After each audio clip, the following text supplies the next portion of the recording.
We have 2 sets coming shortly, but we'll start the meeting if we can. We had an inspection presentation for those who weren't present on the restorative justice system in North Hampshire under the heading of Voice, which is before victim support. Voice actually, there's a presentation which will be circulated to all members tomorrow, which is very informative and do a tremendous amount of work and a great amount of good work in the justice system. So I hope members will look at that carefully, and obviously they're always looking for volunteers and all ever interested in that to actually participate. But we had Leanne Norris and Shelley Roach here tonight, and their details will be on the presentation. Right, first item of tonight's meeting is minutes of the last meeting. Are you happy for me to sign the correct record? Thank you, Councillor Osborne. Two voices I did hear there.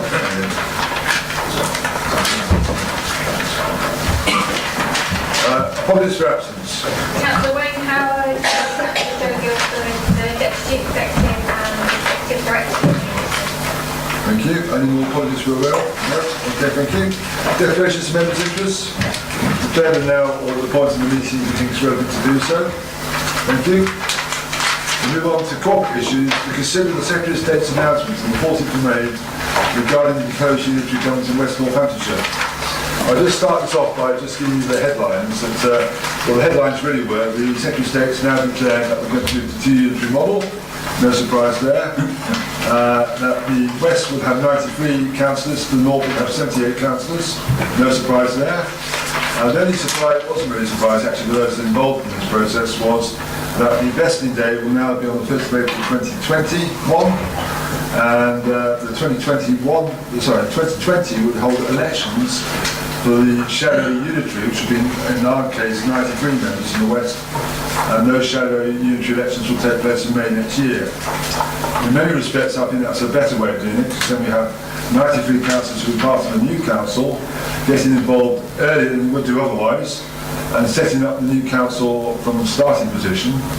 We'll still, the remaining councils will still be in position, that's the 7 boroughs in the county, up to 2021, and that will there'll be 2 purposes. One is to keep business as usual as possible. The second purpose is obviously to help the transition to the 2 unitaries, and obviously some members will no doubt be on the shadow unitary and also their existing borough or county council. So that's where we are. So in a sense, that's really the headlines. I just want anyone who wants to talk about it. And we did have an email from John Shepherd, by the way, which everyone was copied into. He liked the idea of reducing the number of members from the start, which I know has been meeting before. But what he was suggesting was maybe 2 members per county division, not 3. So that would be in the west side, it would be 62 members instead of 93.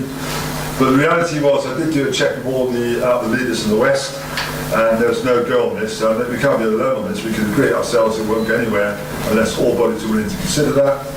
So I felt that was no point going down that route at this stage. And that will, what will happen actually, when the unitary set up in 2021, between then and the next elections, which are likely to be 2025, the Boundary Commission will come in, and normal practice is to then you'll see a reduction in numbers. So I just want to make that point now. So Johnson sets that position, and as you saw from another email he sent out, he's now withdrawing that proposal.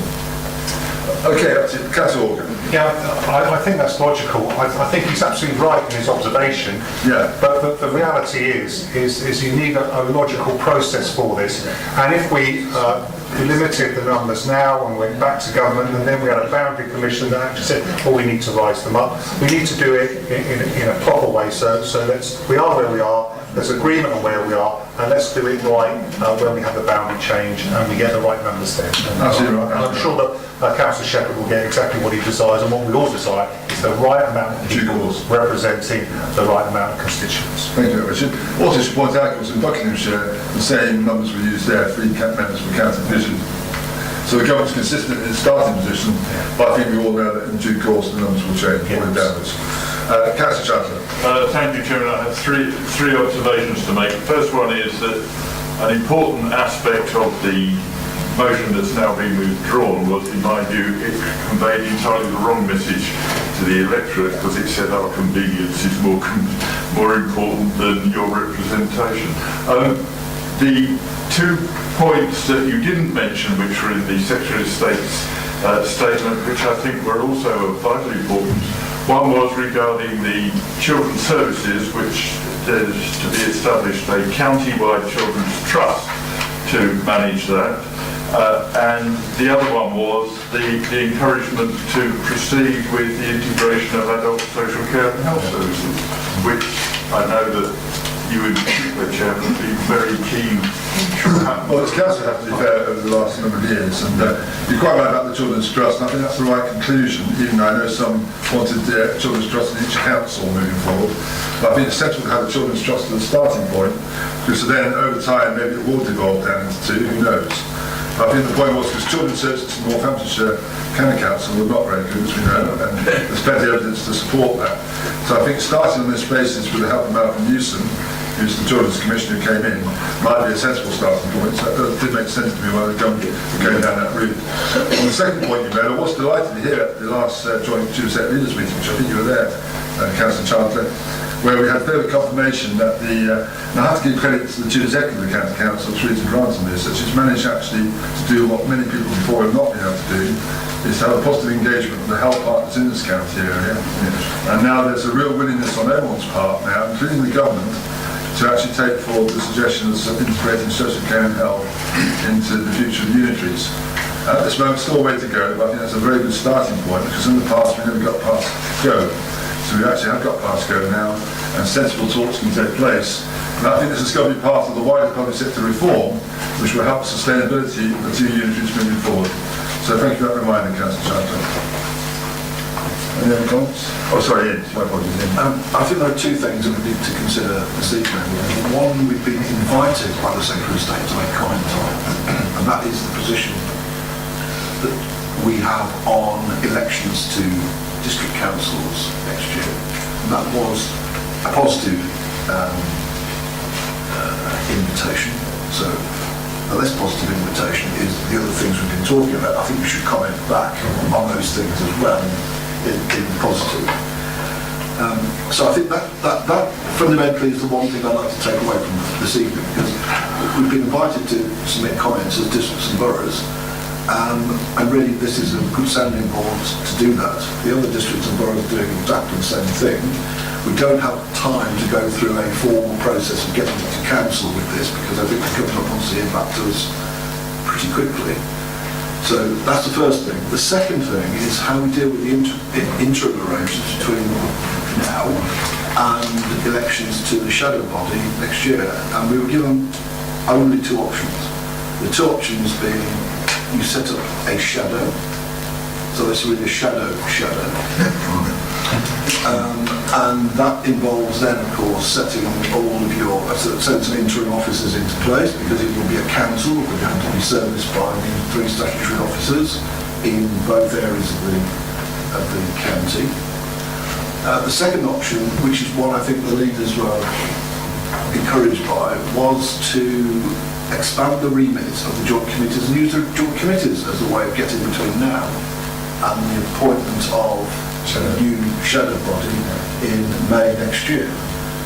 I think there's a lot of logic for that. The joint committees are held in public. They currently have a very limited terms of reference. So that's something we would have to go back to the monitoring officers group and the government and say, look, I think what we need to do here is go back to the 8 sovereign councils and amend the terms of reference. Otherwise, the joint committee will still only be dealing with a narrow band of subject matter that it's dealing with currently. But it seems to me that that is something that is now set up. It's something we can keep going until a formal new council, group of councillors are appointed, even though it's a shadow year from May next year till April the following year. It still gives us, I think, a good interim position, but it does need some thought about what the terms of reference might be expanded to accommodate the things that need to be done between now and when the shadow authority comes along. Obviously, if you went for a shadow authority, you would end up putting the powers into the shadow authority before you get to 2022 next year. So either way, you're going to have to decide what it is you want either the joint committee or the shadow authority to do between now and May next year. But I think the fundamental one, the thing we've been asked to comment on, perfectly capable of commenting on that as well, is what we believe to be the best arrangement for district council elections, And the Secretary of State has, as I said, invited us to make comments on that, and all the other councils are looking at that right now. Thanks, Steve, for that introduction, that part. I just want to say, I think what we should try and do is simplify it as best we can, rather than overcomplicate things, because clearly we've only got a year and 10 months now of this council's life as things currently stand. We've got a couple of speakers ready to go. Okay. Thank you, Chair. I feel that now that the shadow authority will at least have 12 months before it actually assumes its real responsibilities. I don't see that there's any particular rush to form a shadow authority now.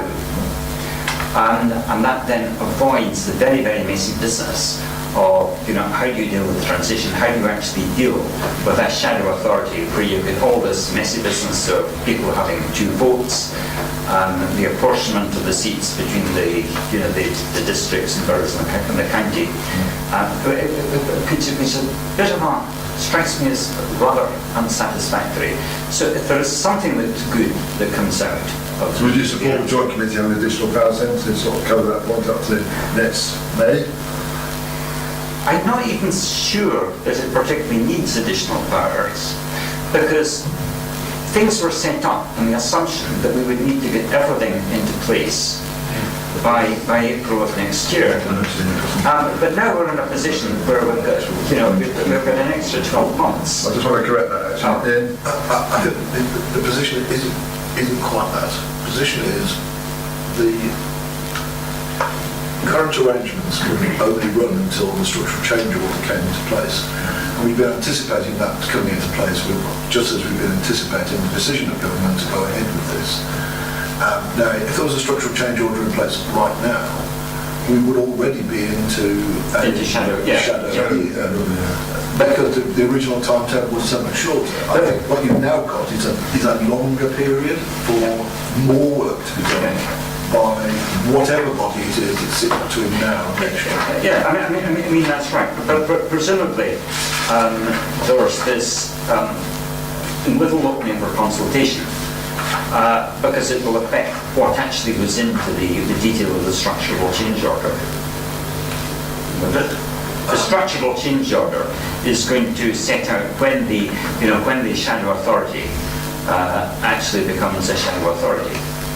And presumably, if this is a debate, then the structural change order will talk about what an interim arrangement will be.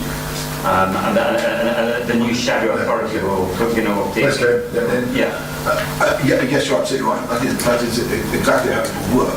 But what the structural change order will reflect is whichever course of action we decide is the one we want to take. So if we want to go down the course of action we were planning to go down, which was to put a shadow in place for a relatively short time and then have elections.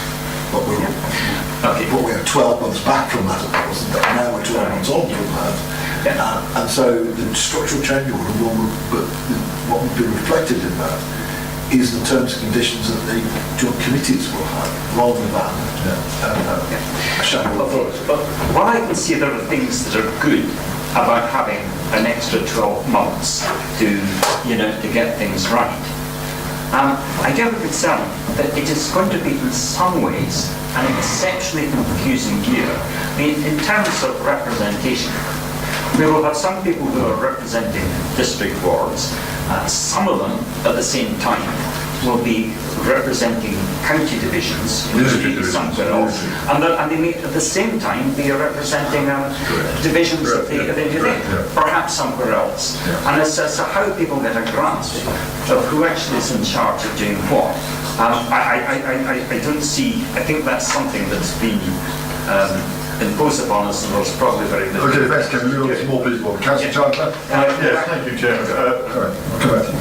At the Joint Chiefs and Leaders meeting, Paul Russell from MHCLG did advise, and remember, Chairman, I worked with government agency for a dozen years, And when somebody like that advises this means this is what's going to happen, he did advise that the structural change order would probably be structured in such a way. Firstly, it probably wouldn't appear until just before Christmas. And secondly, that it would probably state quite clearly that the shadow authority wouldn't start until after the elections in May. Whereas experience elsewhere has been that the structural change order has come in much earlier and the shadow authority had to meet within 14 days of that happening. But they're all different, which I hadn't fully appreciated until we had that meeting. And of course, we're in a unique position here because Yeah. the council figure, aren't we? Yes, yes, I think that's what it is. It is actually driving the agenda, that particular point. Very helpful, Alan, thank you for that. We'll come back in on the point next time. I just wanted to, with the question of elections, Yes. did the statement leave open, I can't quite remember, did it leave open the question of district elections? I think it's a question asked. wasn't it? I mean, our situation is a lot easier than Northampton and South Northants, because they have all out elections. But given that we're in that situation, we have already missed one set of elections.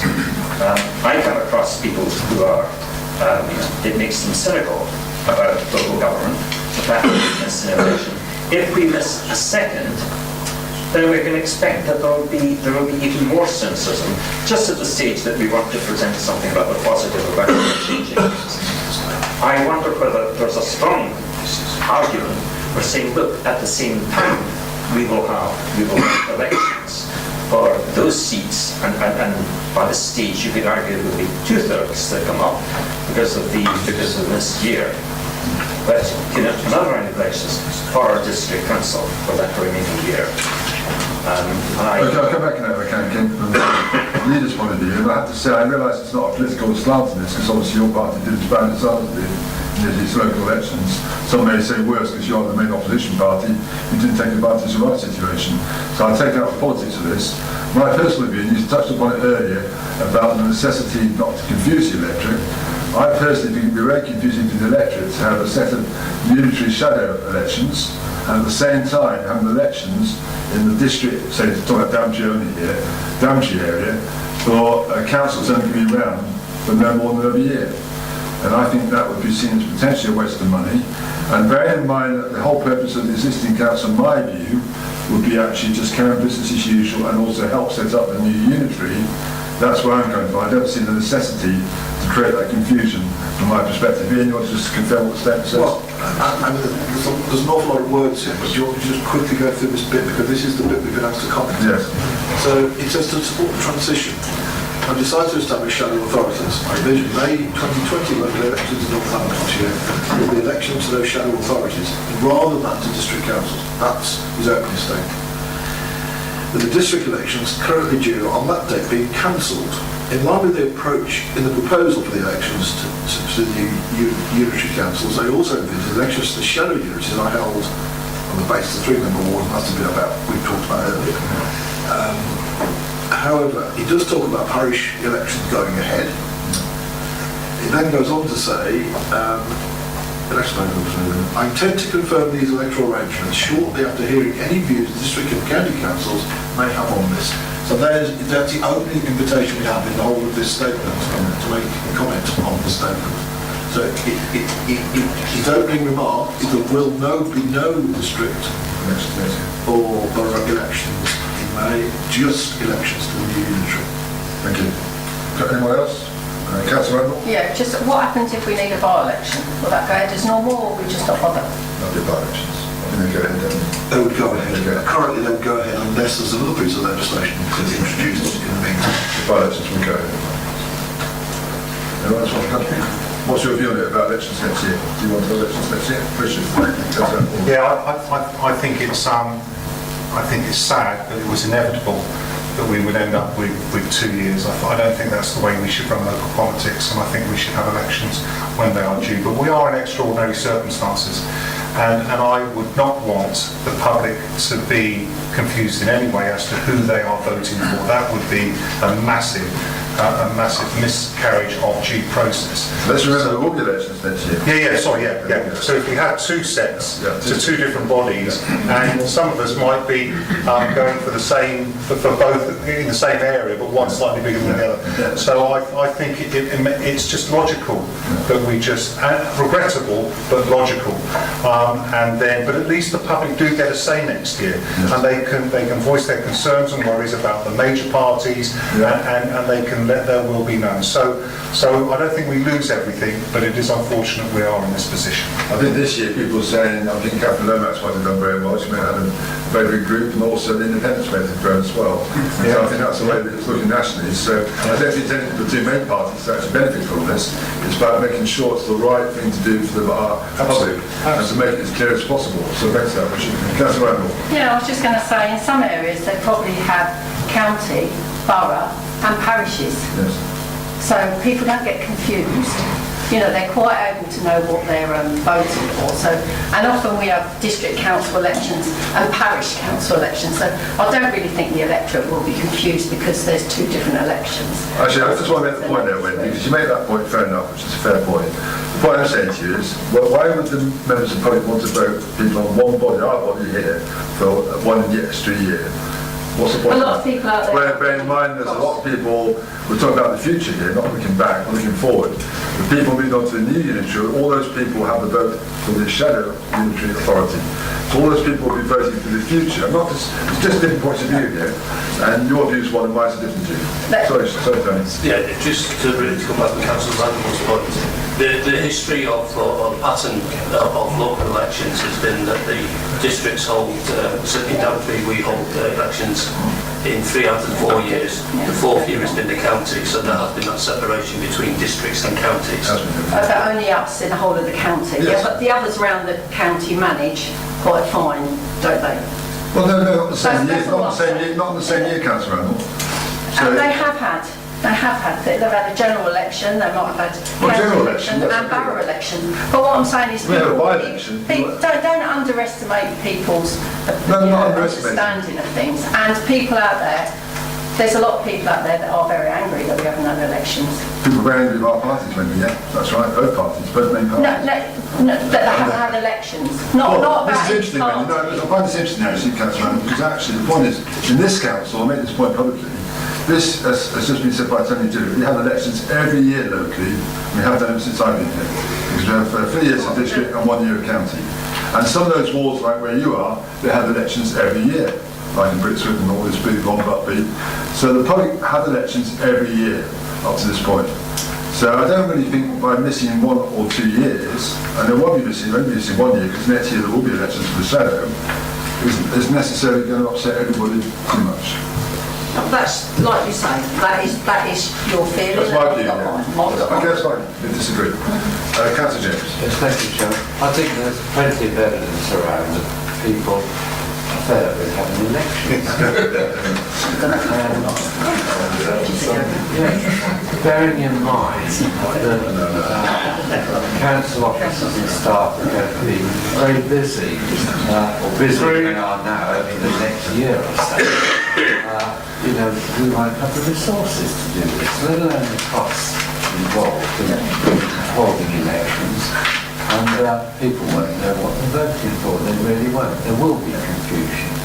And now if we throw into the mix the fact that at any time we could have a general election, and it's quite possible that one will happen next year, I would think, people would be extremely angry if we were to go and hold local elections to a council that's going to disappear a year hence from there. I really do. Thank you for that, Councillor James. Councillor Brown. Yeah, I don't particularly buy the argument that having DDC elections in tandem with unitary elections will confuse people. I think 30-odd% of the public that turn out for local elections are more than capable of understanding what's going on. I think that the strongest argument against having DDC elections next year is the fact that those final 12 months will be a far different scene from the one that normal councillors have come into previously. So I think it's paramount importance that we have the elections to the new authority in Shadow next May. I think you can come down on either side of the argument in terms of whether you have DDC elections. In hindsight, which is a fantastic thing, I think it would have been better to have the elections this year. We know that there will be 2 more years. I think we should have probably had the elections this time around. And the returning officer sitting next to you would probably be in a better position to advise on costs, etc. I wouldn't imagine that there's much cost difference. It's not the cost, it's not about the cost really, it's more about the... No, it's a consideration, but I think with the fact that we will be on the wind down next year, I think you can just outside with the argument that we can go with that every year. But this council continues to have elections every year. So it's not that this council is every 4 years and they miss a year. So every year we've had elections for since the last 21 years. So therefore, it's not so the public been hard done by. We have elections for 1 year, but we are having elections next year anyway. So that's the point I'm trying to make here. You can hardly say we're undemocratic because we always have elections. Councillor Morgan. Thank you, Chair. As Councillor James said, that I was thinking about Brenda from Bristol. But actually, I mean, the point is taking Councillor Brown to put one step further. I think if you were to be pragmatic about this and we had elections, what would you actually campaign on? What would be your promise to the electorate? And that's the thing for me, the big point here, because none of us could really say that we don't think big or special, because we're really in, essentially in an administrative wind-up of over front.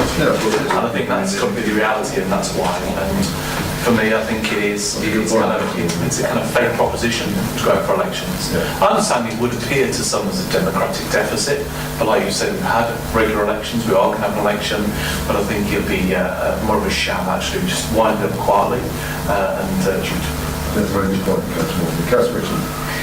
Thank you for letting me speak as a non-member. But Councillor Morgan asked what people would campaign on. What people vote on is not so much what politicians have promised, but on what the record has been. I have been at meetings in my ward in which there are people who are angry because they want to express their views on the record of some of the serving councillors. They want an opportunity to have that say. That elections are what makes the whole system accountable. Without that accountability, we have got no real attachment. We can't call ourselves representatives. And I just feel that to miss 1 year is bad.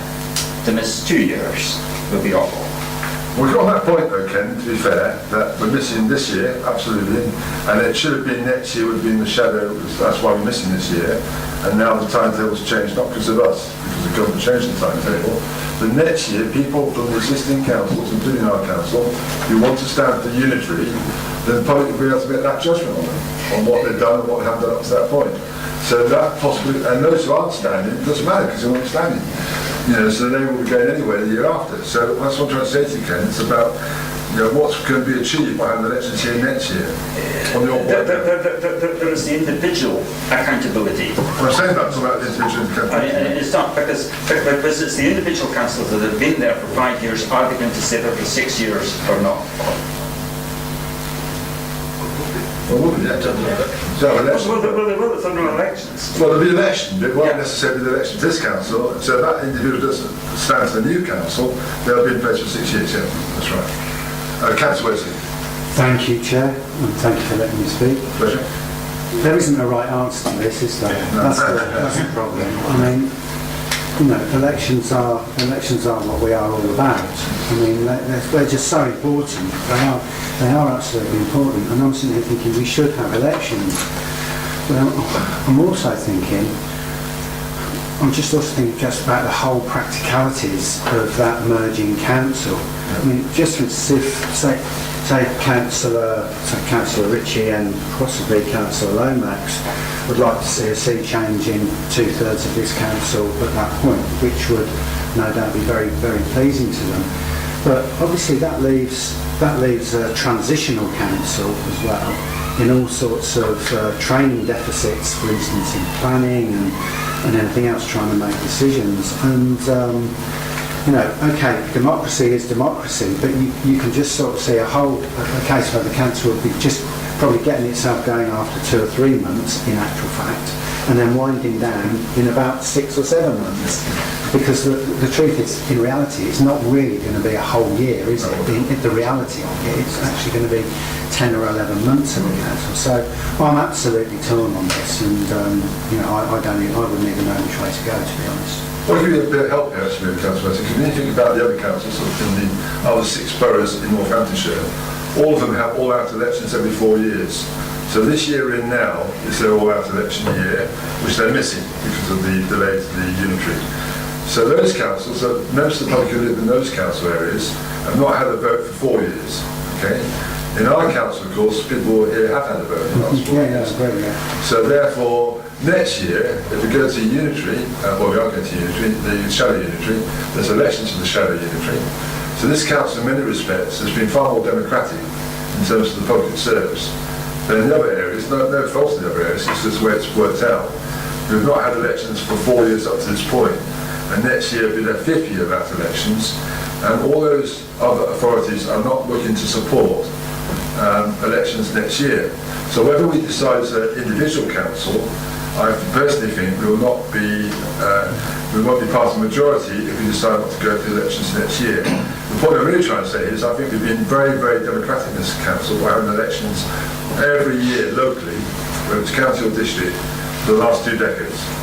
So I think we've got nothing to be ashamed of. We missed elections for only 1 year, because next year there will be elections, only 1 year without elections. I don't think we get hung up about this. I know everyone's kind of a view on it. Councillor Osborne, your man who's been here a long time. Yeah.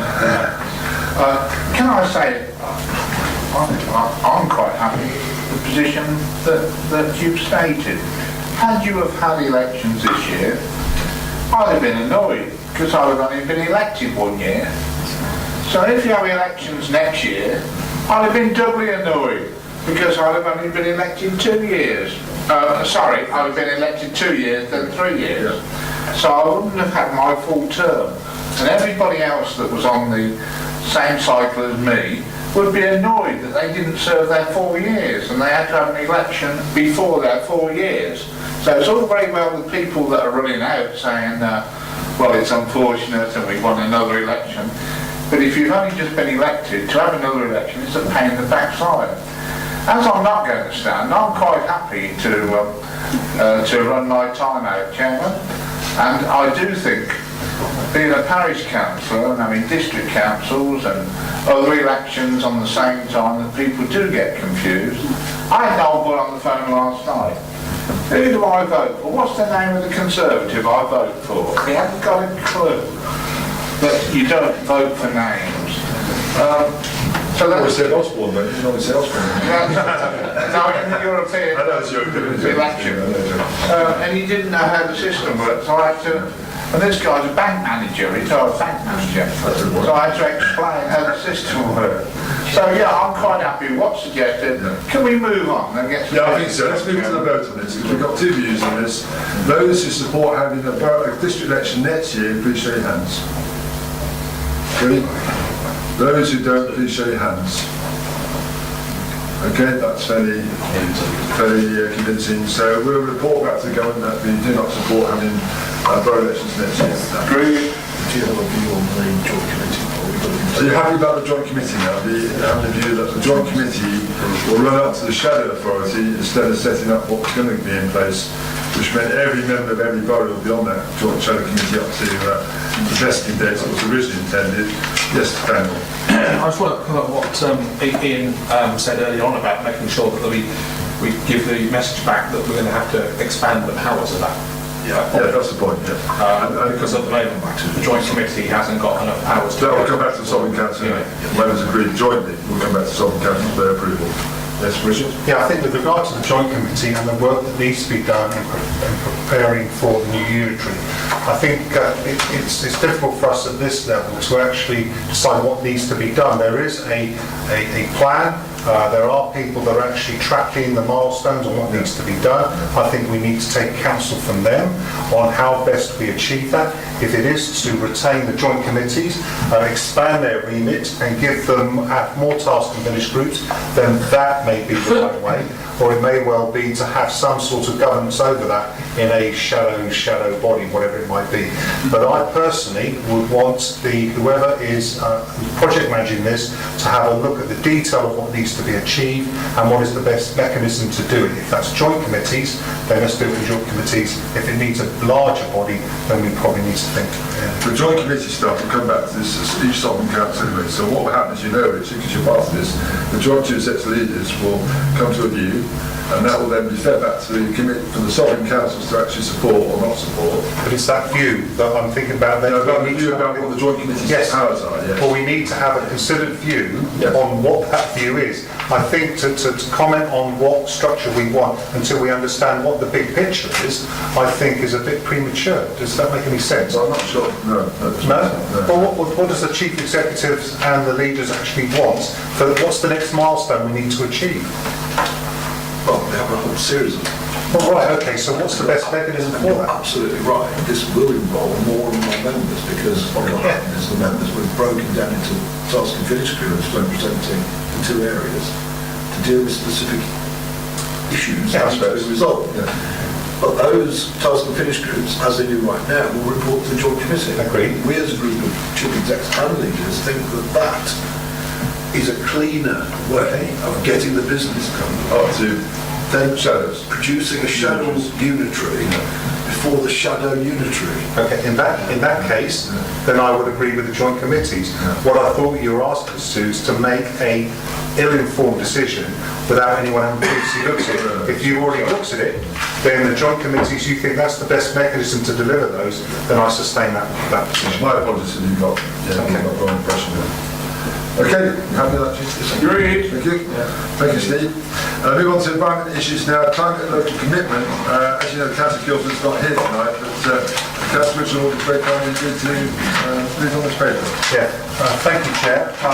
This report aims to provide information on the progress against the Council's climate local commitments. Fits rather nicely with our colleague Councillor Ritchie's motion with regard to climate issues that came up at Daventry District Council, so he may take great interest in it. It's asked that we recommend that the climate local refresh be approved. As you can see from the papers, that the council became a climate local, in inverted commas, authority nearly 7 years ago in October 2012.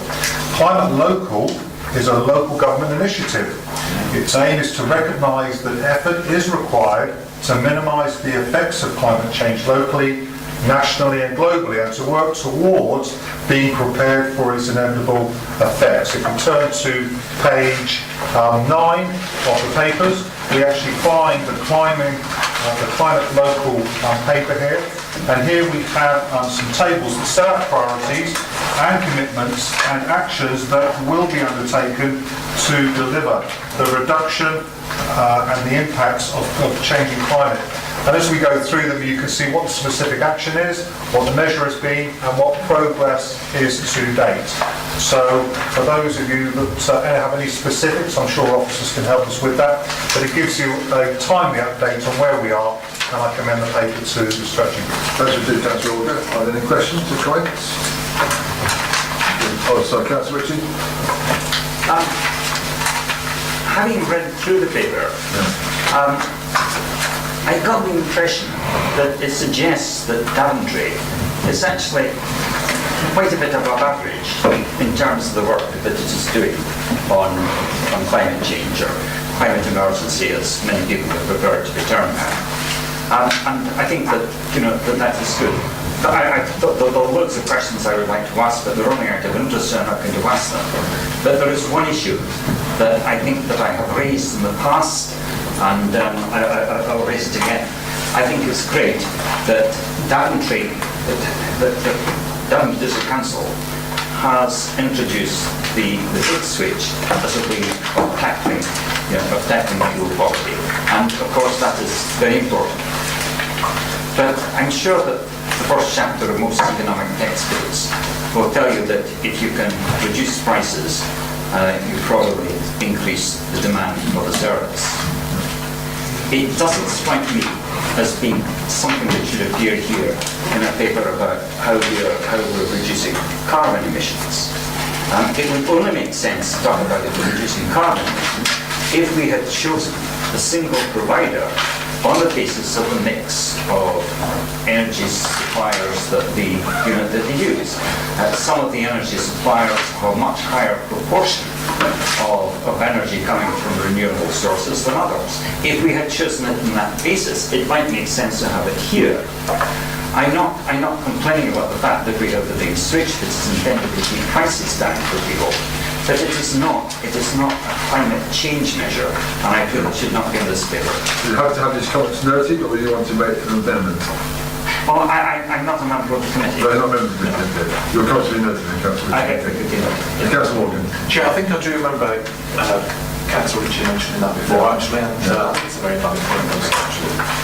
It's a scheme within an overall saving rather than climate change person. Yeah, right. Thank you, Councillor Ramsden. Yeah, I think it's I'm happy with the paper. I do have a question which I feel probably I might need to get an answer later on, but I'm not sure if it relates to council interests or not.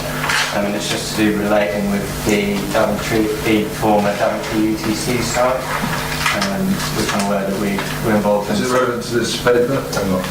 In the terms of that had quite a large setup to do with sustainable energy on the site. But I am aware when I got made redundant from my position, that they haven't actually filled in the correct paperwork for that energy. You don't have something. Yeah, so it's just Through the 2 seconds. Yeah. Thank you, Councillor Ramsey. Are we happy to approve the recommendation? We're in good form tonight, Councillor Osborne. Right, new cemetery for Daventry Town. I have to do that one in Councillor Gilbert's absence. I was actually on the radio this morning on this item. As you know, there's 2 pieces of advice here. One is resolved, that will go to consultation with regard to the desire for and the location of the new cemetery for Daventry Town. This is purely related to Daventry Town and their residents, shall be carried out. And approval was given, recommending approval was given to create a revenue budget of £100,000 from Daventry Town Special Expenses Reserves. Obviously, in the parishes of our district, parish councils often do look after the local burial sites, and so therefore, and for Daventry Town, it's been the Walton Road Cemetery, as you know, for many, many years. And so the whole point is there's about 3 years capacity left now at Walton Road. Nationally, it's about 600,000 deaths a year, roughly, circa, nationally. Of those, 72% are cremated, and 28% are buried, so it gives you an idea about the ratio. And that will change over time. We don't know it's going to continue to be quite a lot more cremations in recent years than burials. But having said that, based upon the current numbers, it's anticipated that the Walton Road cemetery will have no space left within 3 years. So that's the sort of timeline we're looking at. So obviously some work's been undertaken, as you see on page 25 of the papers, of identifying there at least 10 potential sites for a new cemetery to be located. I know the Daventry Town Council, who I think, if they want to, of course, can play a full part in this moving forward when we move to unitary. And one of the reasons I think it's important we do this now while we're a sovereign body is that we have a desire to actually take account of local views and take account of the local population's requirements. I think it's better we do it now rather than leave it a couple of years and then we have a year left before our main burial site is full. So on that basis, I think this is the right time to do it. So you have there 10 potential locations, but when we go to consultation, of course, and I know the Town Council will do a full response to this consultation with their own views, then we may have more sites coming forward, potential sites where it might be a good place to put the new cemetery. So the whole point of this paper really is really to agree the consultation gets underway as soon as possible, and then approval is given to actually create a revenue budget up to £100,000 from the reserves to get this whole process going. I think then when the responses come back, this council then be in a position to actually plan then ahead for where the best site may be based upon those responses and all the evidence that's been required with that consultation. Councillor Osborne. Having been around a long time and been to many parish councils that do the same thing, as you quite rightly said, it's always the parishes that instigate what the district is doing here. In other words, we're running short of sites, we need a new site in 3 years' time. Let's look for a local site and we get on and do it. And we all know that parish cemetery accounts are ring-fenced so that all money is used, can only be used for that purpose, the same as allotments. So why is the district council involved in this one, rather than, I would expect the town council to be doing what we seem to be doing here? Why isn't the town council looking for the site and doing the local, finding out the local opinions? And I see that they're going to pay for it on their special expenses. So why aren't they doing it the same way as the parishes do it? Well, it's a good question, Councillor Osborne. I mean, I've been in touch with the Town Council. To be fair to them, they haven't met yet to Town Council to discuss this item. I've been in touch with the Town Council today, in fact, following the radio issue today, and they're very happy to take this to the Town Council meeting when it's next ready to do so. And I would expect, I don't know what they're going to decide to do, because obviously it's in their board court in a sense. If they want to take this forward, they can do so. And obviously all we're doing here is facilitating the opportunity to do that, because we don't want to do it. Because at the moment we have no decision to the Town Council, but if they don't want to do it, then we'll do it on their behalf, because clearly someone's got to do this in readiness for unitary, we believe, to make sure we get the best, because this is the biggest part of the district, it's the biggest parish Daventry town is. Can I come back Yes, on of course. that? Yeah. I thought the onus was on, in the parish's case, the parish to identify the land, to do it, and not the district council I'll ask, to facilitate it. Thank you, Chair. Just very quickly, I mean, the report tried to set it out. It's an odd situation. Nobody has a duty to provide a cemetery. Both districts and parishes have a power to provide a cemetery.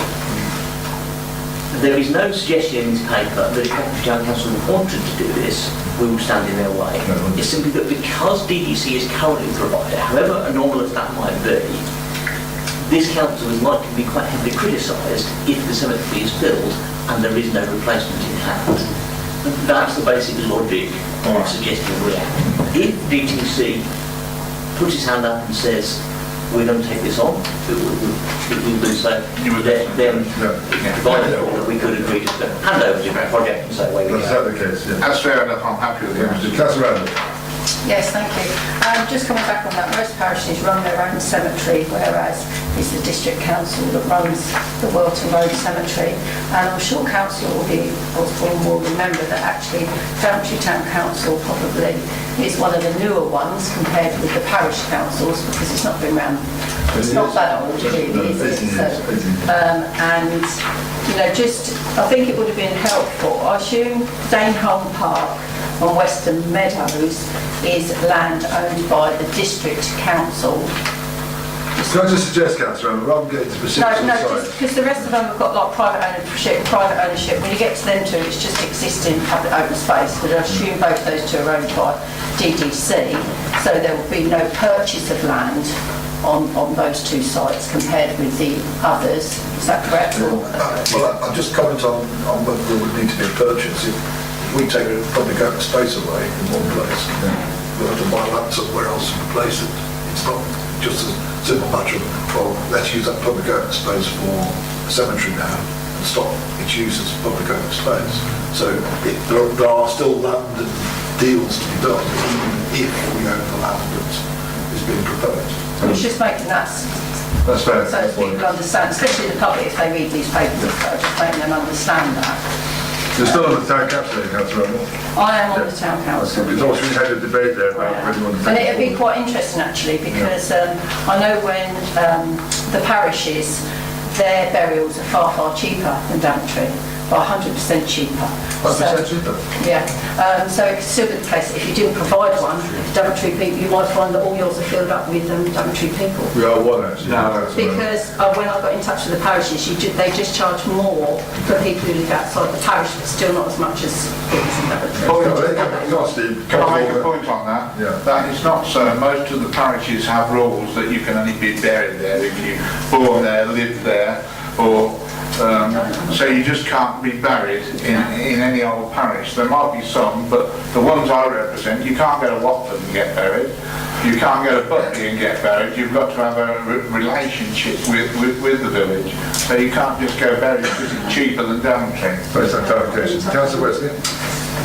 Yeah, I think it's pretty much, I think I was going to have to explain to Councillor Osborne again about Daventry special expenses, but I think he's agreed that he's not going to contest it, so I'm happy. You're happy? That's good news.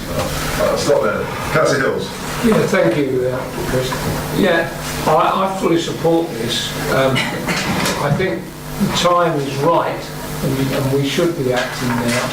And I think it's right for us as a district council to set the ball rolling, but it gives the opportunity as well for the town council to be involved. So I think if we start the ball rolling here, then if they want to come in and do anything towards it, then they, obviously at their meetings, they will do so. So I believe we should support this. Thank you. Councillor Morgan? Thank you, Chair. Yes, I heard you this morning on the radio. It was a fright to be hearing you talking about the dead at that time. Must be that time in the morning, yes.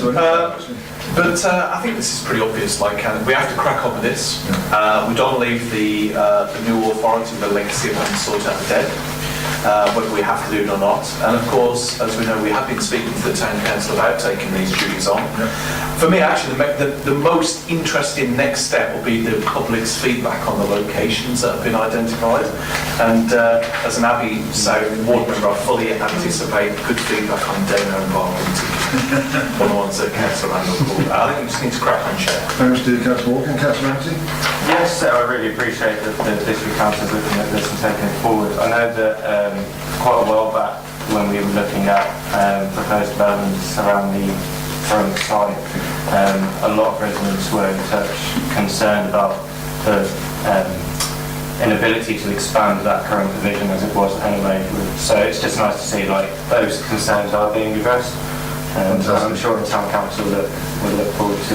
Well, I look forward to the town council's response. I mean that genuinely, actually. So I had some interesting feedback from the town council on the positive nature. And so it'll be interesting to see what the town council's collective body decides. And any other comments before we go any further? Councillor Organ. Yeah, it's just, you know, I think we've all experienced the old slopey shoulder syndrome where it's not the statutory responsibility of any particular body, they do nothing. You know, this is a great example where Daventry District Council are taking the lead and the grip on this. But it's even more, you know, it's even more impressive for that because they do not just ignore the town council. They want them to be involved. They want them, if they wanted to take it on, to work with them. So I think it's great with regard to collaboration with our colleagues across the town hall, but also it's important that we grip this on behalf of the residents. So I think that we should be commended, and our officers should be commended, and actually the vision to get this sorted. Thank you. And also the Daventry Town Council, it's entirely up to them what they decide to do. That's what I'm saying, it's got to come back to them. I hope in a way they've all been positive about this. But it is right that we actually consult with them, and I think that's the right way to do business. Thank you. Okay. So we've got a resolved item there, and the consultation, can I just ask you, Simon, is that like this commence roughly? Thank you, Chair. We would hope to commence in the next week or so. The documents are almost ready for that committee approved consultation, and then we'll probably run it for 6 or 8 weeks as we're nailing that down to make sure we've known enough time. So it'll be by the end of July, basically. Yeah. Okay, thank you. And so we've got resolved item there. You have to agree with that resolved item? We agree with you. And then the recommendation is the second point. You have to accept the recommendation? Agree. Thank you. Now we move on to strategic planning issues. Our portfolio holder here tonight for this, and there's 1, 2, 3, 4 conservation areas, Councillor Chandler. So can we be quite succinct for each area if we go one at a time? Yes. Everton. Chairman, thank you. Everton has been a conservation area since 1976. It was reviewed nearly 20 years ago. We are taking the opportunity to review it again and to make sure it has an up-to-date appraisal and management plan in place. I don't propose to discuss the document, Chairman, because this is simply resolving that we go put it out to consultation. And that's the opportunity that people have to feedback, comment. So I would ask for support of strategy group that we resolve that the consultation be undertaken and that Article 4 directions controlling development regarding the alteration of windows and doors also be consulted. That's very good. Thank you, Councillor Chamberlain. Councillor Brown. Thank you, Chairman. Yeah, just as local board member, I know that the very active parish council in Everton will really appreciate the chance to speak back on the consultation. It's a beautiful village and certainly one worthy of consideration as a conservation area. And I know that these things need constant revision, so I fully support the recommendation. Thanks, Mr. Councillor Brown. I have to set the resolved item. Agreed. Thank you. Move on to the second one now, Councillor Chamberlain. Little Everton. Yes, Chairman.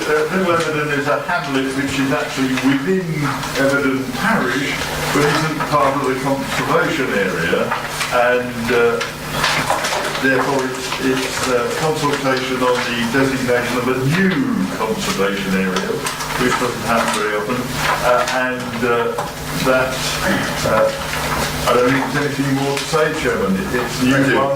It's an opportunity for the people of and around Little Everton to have their say as to whether or not they want to be conserved. Thank you. Councillor Brown? Yeah, as the ward member for Little Everton as well as Everton. Big Everton. But it's not this. Yeah, Little Everton really is somewhere where you can see the obvious need for conservation regulations. So again, the parish council and residents will jump at the chance to give their feedback.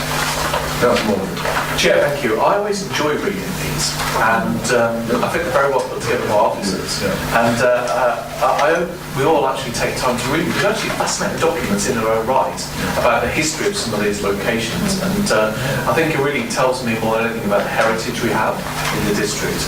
And they're very well put together and beautiful pictures too. Yeah, really very interesting, genuinely. We have to read the resolved items as shown. Agreed. Thank you. Next one, Councillor Charles, Chapel Brampton. Yes, Chairman, thank you. Chapel Brampton has been a conservation area since 1978, and I don't think it's ever been reviewed since. Oh, yes, it has in 2000. So simply, this is a consultation that the conservation area designation, its appraisal and management be reviewed, and that the Article 4 directions controlling development with regards to alterations of windows, doors, roofs, external decorative timber frames, removal, alteration of barge boards, demolition of walls and gates, all the things that people notice if you do it and they say you spoke. So it's, again, another invitation for consultation. Thank you, Councillor Chandler. Anyone else want to speak on this one? If not, you have to agree the resolved items on 1 and 2. Thank you. Move on to Staverton, Councillor Chandler. Yes, thank you, Chairman. Staverton was first designated in 1990, and it hasn't been reviewed since. I knew there was one of them that hadn't. And so again, this is an invitation for consultation. Can I take this opportunity, Chairman? I do it now rather than at the very beginning. Councillor Morgan is quite right. These documents are wonderful. If you don't know a place, read this conservation area designation and management appraisal plan, and you will find out an awful lot about it, and then you might want to go and visit. And I would like to express my personal thanks and the thanks of council to the staff involved. They've obviously put in a lot of effort, and since the appointment of a certain member of staff, Leanne Morgan, we've made an awful lot of progress with conservation areas, and I think that needs to be noted. I'm sure committee will have to note that. Yeah. Okay, thank you. So we have resolved items here, 1 and 2. Are you happy to agree those? Agree. Thank you. Can I just commend you, Councillor Charlton, for that on your experience in doing those 4 papers. The fifth one may not be so, and then Northampton local plan. Yeah, thank you, Chairman. Can I just say as a comment that I did ask the monitoring officer to take all 4 together, and he said no, because the agenda had already been published showing them as separate. Yes, Northampton local plan. The borough have submitted a local plan as we have, and they're about to seek its assessment but they've asked for comments on legal compliance, duty to cooperate and soundness. And we have studied that, particularly in light of our own planning and in the fact that we are working together with South Northampton and Northampton Borough with the West Northamptonshire Joint Infrastructure and Planning Board Chairman, which isn't a decision-making body, it's a successor of the Joint Strategic Planning Committee, looking at the overall picture. But meanwhile, the three sovereign authorities are each aiming to have in place a Part 2 plan. Ours, by the way, the examination begins here on the 11th of June, and you're welcome to come.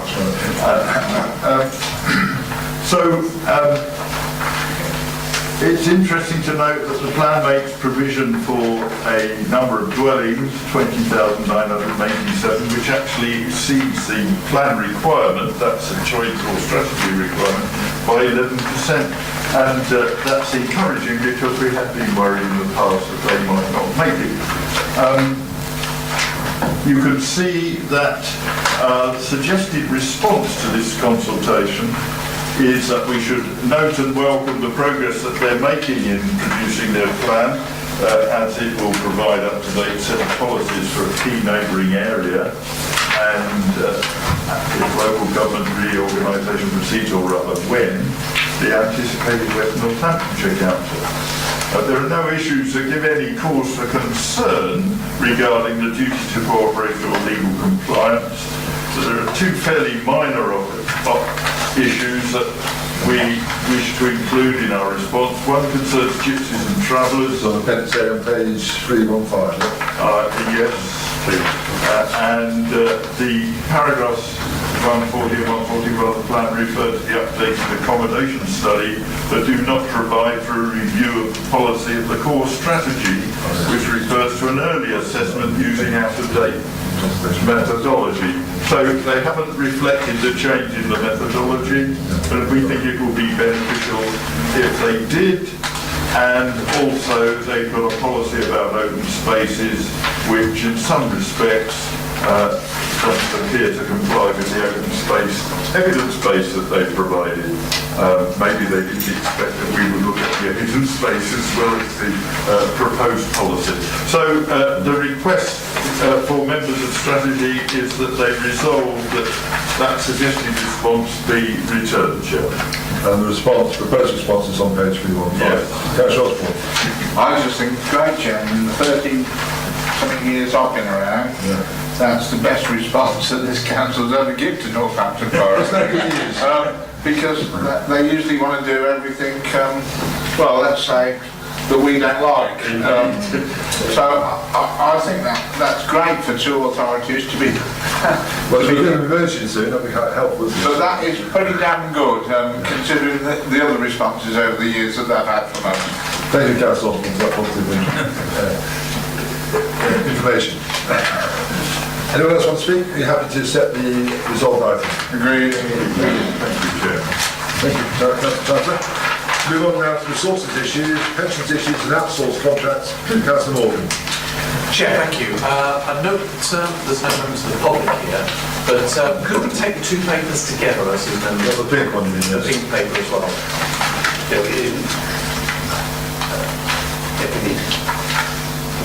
We need to switch off the recording. Okay, so let's have to do it. So we'll leave the pink paper. We may not need to actually in that case, of course. We'll see if we need to, then we do need to be switching the recording. That's right. The chair wanted to put we need to take care because there's information that it's actually a very short pink paper, to be honest. But members are reminded that there's some in the pink paper. This paper concerns one recommendation and two resolved items. And what it basically relates to in a nutshell is the case of a piece of regulation and Amy and an overlap of the two. But before we get into any further detail, I'd like to point out to fellow members there's actually some incorrect text on page 319. in section 4.3 in the second paragraph. It says on the second line, the ESC ended on the 3rd of June 2019. It was actually 2018. That's where it says in the That's Bible. actually quite critical to the whole argument, in actual fact. So essentially, basically, there is a piece of regulation, the local government pension scheme. It was updated in 2018 and it came into effect on the 14th of May. And our contract with Amy ended, or ESC as it's, the relationship is called ESC for the purpose of this document, but obviously we commonly term it as Amy, the organisation, and it relates to the basic contract we had with them. Essentially, they are, when we finished the relationship, our pension scheme was in credit, and because of this regulation, Amy think they have a claim on that credit, essentially. The claim across both ourselves and Northampton Borough Council is amounting to £6.5 million. And of that, the share for Daventry District Council's part of the pension is £1.5 million. Now, that is not direct money that would come from us, but would come from the pension fund and go back to Amy. Obviously, it's a critical issue for us because it affects our pension fund. That'll be made good again later. So there would be an impact on us or the new authority. And basically what we're seeking through this recommendation is, because we think we have a case against them, because of the way the original contract was structured and also because of the way the regulations are, in order to fight them with a small amount which is referenced in the pink paper, to basically make sure they can't get their hands on that money, essentially. That's the point. And within the pink paper, which we can't discuss, it talks about the amount we need initially to fund the case, the legal action, to defend ourselves. That's to be found in 2.2, but of course we can't discuss the number. And also in 2.1, it gives the grounds where we think we have a defence to fight to keep the money. So basically we're looking to invest that money in 2.2 in legal fees in order to defend ourselves for the costs of 1.5 million being taken out of the pension fund to give to basically Amy. So the way, one of the fundamental problems here, you could argue, is the way the regulation has been updated. But even without that regulation, if they were to make such a claim, we do believe we have a good case against them because of the way things have been structured. In terms of both liability, the potential liability we would have had, but actually we're very fortuitous because it ended up in a credit position. I think what's best, if Simon wants to add anything to that overall, and you've got the paper in front of you, it's quite dense, but I think that's basically very happy to have Simon's support on it. Yeah, just very briefly, I mean, just to try and crystallise, I agree that it is an extraordinarily complicated set of issues we're dealing with here. What the government, entirely accidentally did when it introduced the 2018 regulations was upset the commercial balance, or actually outsourcing contracts up and down the land that councils and their private sector counterparties had entered into. People entered into contracts in good faith on one legal basis. The legal basis was then subsequently changed, effectively retrospectively. Now, thankfully, the government is now, and there's been a fair bit of engagement between the leader in trying to persuade government that this needs to happen. The government is now consulting on essentially undoing the damage that it did. Unintendedly, absolutely. And therefore, it is obviously recommended we support that proposal in the consultation response, and then there is the business of protecting our position in the period before hopefully the government makes that change, or if it doesn't make that change, protecting our position even so. Thank you, Simon. With respect to that, there are the two items, of course, there are two appendices. The one appendix is the big paper, and the other appendix, the first one, relates to our response to the government's consultation. And that's why when we actually go to conclude on this, we have the recommendation, which is about the fund which is mentioned in the big paper, to fight our position, protect our assets, and the resolved items, which are about consultation and getting support from local MPs to help support the position which Simon's mentioned, which is essentially, you could argue, sort of clumsy drafting the regulations. was just going to say, we've been in touch with Northampton Borough Council, because obviously they're part of the NE Enterprise contract. They're on board as well, and the local MPs are also on board in our area, in their area. That's good to hear, Chair. It would be foolish not to be, particularly when they have so much money at stake, actually, compared to it's £5 million basically. Okay, that's it. There's any questions? Yes, it's just with regard to this going to litigation. Presumably, there is. It seems that we're so confident about our position that I can't understand why people will be still pursuing the money. Does that make any sense? In other words, do we? Yes. Are they likely to withdraw, or will they go, and because it's going to cost them as well? But it seems that we seem quite an airtight case. I just wondering why we have to go to litigation on this. Just remind you on the public reading. I was going to say, Chair, but I would rather not discuss that. It's hard to expose the nature of the case and let the deputy recommend that position. Okay, thank you. Councillor Ramsey. To thank everybody for the work on this, and thank you to Councillor Morgan for explaining it for someone like me who doesn't have the best grasp of these kind of things. It was just a question related to a statistic on the pink paper. I don't know if I'm allowed to reference it or not. I think that's a Tony. I think if we are going to stray into the pink paper, we've really got to close the Okay, I'll just see if there's any more questions, Tony, outside the pink paper item. Are there any more questions outside the pink paper item? Okay, we'll go on to pink